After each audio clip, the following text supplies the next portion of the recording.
and the product may say $15, and if they say to them, I only have 10, they'll sell it to them anyway and tell them, when you get the money, you just come back and give me the money. So that's the synthetic marijuana. The problem with this, as opposed to homegrown marijuana, is it gives you a psychotic paranoia high, similar to the bath salts, and I'll get into that in a minute. So you can go on of kids who have taken a package, and they'll just take a package, and they'll like do reviews. This is by Blaster, and I've never tried it before, but my friends say it's better than this one and this one, so I'm going to check and see, and I'll let you know. So while somebody's videotaping them, they're smoking this product, and you can watch it within seconds the change in their personality, where they become paranoid and they become crazy, and you can see from their reaction that they are seeing things that are not there. Rats or people chasing them, or the people they're talking to turning into monsters. And we use videos in trainings with the police department of people jumping out windows. And one of the officers that I work with is a pretty big guy, and he told me that since he's been a police officer, he's never gone to a call on the first floor. They're all third floor calls. Nobody ever has a domestic on the first floor. You gotta, haul your ass up to the third floor to then fight with somebody and then carry them down in cuffs, and it's always on the third floor. So we have videos of people jumping out windows, trying to get away from their imaginary whatever it is. There are videos, there's an excellent Navy PSA that we just started using. If you go on YouTube and just do a YouTube search for Navy PSA on bath salts, it's a 10-minute video, and it shows, it's a video that the Navy is now using, and it shows somebody under the influence of this product from their perspective, what they're seeing. And they're talking to people who are then turning into monsters. The guy is talking to his girlfriend, whose eyes roll back in her head, and she gets these like devil fangs. And he punches her in the face. Now, I'm talking to police officers every day who are telling me that domestic assaults are up where there never should be domestic assaults. And their relationships, the people's relationships, are not relationships where there normally would be an argument escalating to an assault, but they're under the influence. So you may be in the middle of an argument with someone who suddenly thinks that your face is something out of a horror movie, and they become violent because they think they're trying to protect themselves. We had an officer say the other day that he was doing it was a domestic, and the man said that he was under the influence of this, and said that his wife had mystical powers over him, and he had to kill her in order to break those mystical powers. And that's what causes a domestic call. Or mental health patients who are already on psychotic medication smoke this stuff, and it messes with their medication, and they end up hospitalized, and they can't regulate the medication because of the effect of the product. How strong is it? How long does it last? As opposed to, like, It's different in everybody. It's a different. What about the smell? Can you identify it by a certain smell, like obviously pot? Well, it does smell. It doesn't smell like pot. Okay. But it does have its own distinctive smell. It depends on what it is in the product that you're smoking. There's, like if somebody was to walk into a client's house, would they be able to tell you'd be able to tell that they were doing that something. they were smoking one of these? Something's burning. Or, Okay. yeah. Would it smell like incense? Right. No, it wouldn't smell like it's potpourri. No. This stuff is marketed. I'm gonna open one. It's all marketed as aromatherapy incense or potpourri. Almost every package will say right on it, not for human consumption. You're going to try some? Go right ahead. Just let us know, please, before we leave, so we can watch for you in the parking lot. And he said, well, so I'm not sure what we're gonna do now. And I said, well, my first reaction was, you're the chief of police, and I am a Board of Health agent, and there are also food inspectors and DEP people and fire department, and we can make this guy's life a living hell, which we proceeded to do. And how they got the stuff out of that store was the man who owned the store, his son was a high school student at Case.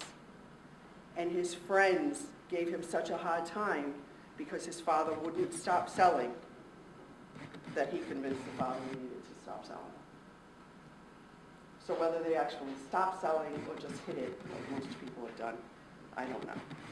But these two students, there was a 15-year-old freshman girl, 18-year-old senior boy, they were in somebody's basement, and they were smoking, and everybody was having a good time, and they were smoking this because it's not illegal. And the 18-year-old boy went into convulsions. Someone in that cellar had the presence of mind to call 911 and stay with him because by that time his girlfriend was unconscious. And all the other kids in that house ran because they were afraid they were going to get in trouble when the police came. The 18-year-old boy had flatlined, and he was flatlined for over 4 minutes before they were able to revive him. The girl had ingested a piece of the product while she was smoking and burned a hole in her lung. And they both ended up hospitalized at Rhode Island Hospital. So the effects of it are different on everybody. And there may be people who smoke and don't have a problem the first or second time, but it eventually catches up in your system, and it kind of fries your brain. And as I said, the people that are most using are people who have to do random drug tests, people with CDL licenses, people on probation, on parole, because there's no THC. Where there's THC in marijuana, there's no THC in this. So there's no drug test. Now the bath salts are a little different. Bath salts come in small packages like this, and I'll pass it around. This one's empty, so I don't want you to think that somebody in the room opened it, because it's open. Well, it's not exactly empty, but it's open because at a press conference at the Herald News, the mayor ripped it open and dumped it on the table at the press conference. And we had these two packages, and I took the other one off the table because I didn't want him to open it because it's my only one. So they come in packages like this. Bath salts are synthetic cocaine, and when this one comes around, you'll be able to see it. You can stick your finger in the open package and get some if you want, but bath salts are synthetic cocaine. This one is green Buddha. It also comes in black Buddha from this particular manufacturer. The one that's going around, I think, is Ivory Dove. Street names are White Lady, Red Rose. We've heard all kinds of different names for it. So in this package, this was confiscated from a store by the police department. In this package is marked glass cleaner. It says polishes and removes scratches. But there is no instructions on this package on how to make it glass cleaner. And if you shake the package, you can see that in this vial with the white powder is also a Coke spoon. So bath salts are synthetic cocaine. It can be used just like cocaine. It can be snorted. It can be cooked and injected. Bath salts have a little crazier effect, much crazier effect than synthetic marijuana. We've had police reports of people running down the middle of the street naked.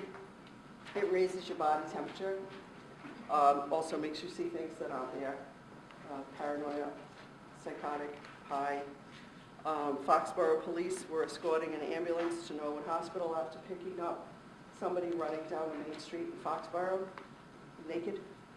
And they picked up this guy and they had him in an ambulance, and the EMT was trying to get vital signs on the guy. It raised his heart rate.